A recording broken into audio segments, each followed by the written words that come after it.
Welcome to Moonshine Life Group. Enjoy Moonshine Life Recipes. Corn Whiskey Recipe. Moonshine Life Group. By J.B. Wagonmaker.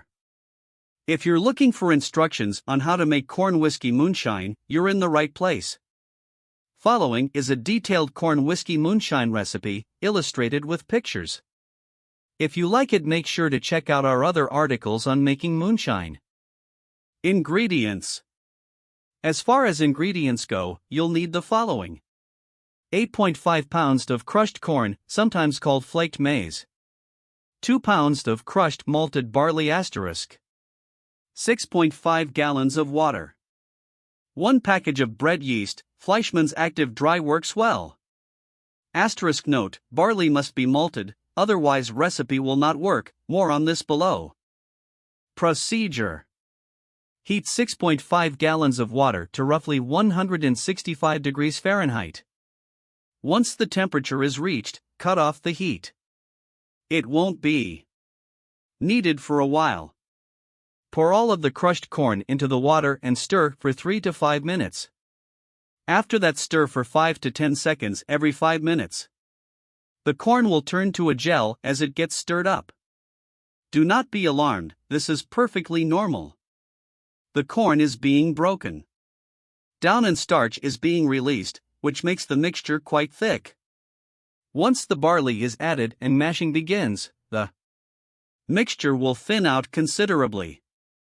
Monitor temperature as you are stirring.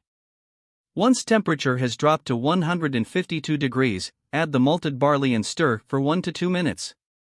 Once stirred, cover and leave the mixture rest, sit, for 90 minutes.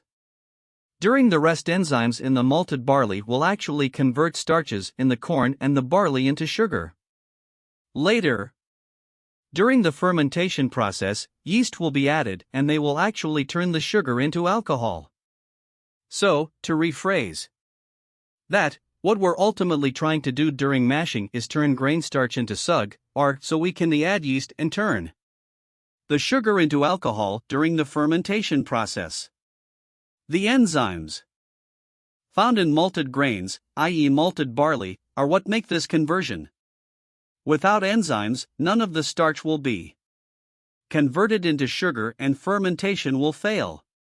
So, it is critically important to use malted barley, and not regular flaked barley, for this recipe. While the mash is resting, it'd be a great idea to make a yeast starter by rehydrating the yeast in a glass of water. For this recipe, add 2 packages of active dry bread yeast to half a cup of 110 degrees Fahrenheit water along with 1 teaspoon of sugar. Completing this step allows you to verify that the yeast is good. A yeast cake will form and expand on top of the water. If it working, this step also allows the yeast to get a head start. Once added to the mash, the yeast will be able to begin rapid fermentation immediately. This reduces the chances of contamination of the mash by ambient bacteria. After 90-minute rest, the mash will need to be cooled down to a temperature suitable for adding yeast. This is generally somewhere in the neighborhood of 70 degrees.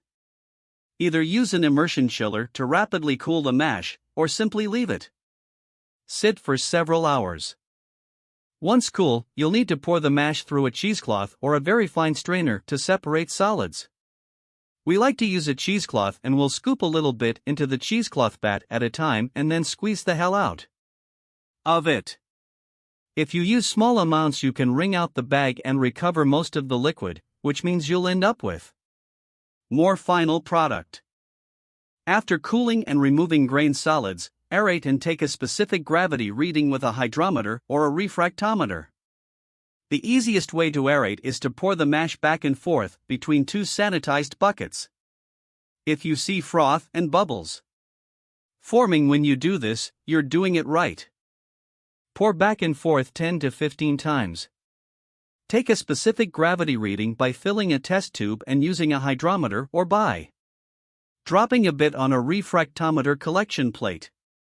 Aeration is critically important. Yeast need oxygen to survive. Without aeration, fermentation could fail and the yeast won't do anything. Aerate. The specific gravity reading is used to determine potential starting alcohol. Basically, it allows one to determine how much alcohol will be in the wash if everything goes well during fermentation. After fermentation, another reading will be taken to determine actual alcohol content of the wash. Both readings are needed to calculate this number. After aerating and taking a specific gravity reading, add the entire contents of your yeast starter to the mash. Finally, transfer your mash to the fermentation vessel. We use 2 small packages of bread yeast per 5 gallon. The last step of the mashing process is fermentation. Once the mash has been transferred to the fermenter, seal with an airlock and leave it sit for at least 1 week, and as many as 3 weeks. If it's still bubbling, it's still fermenting. Leave it alone until you don't see any bubbles. Enjoy Moonshine Life Recipes.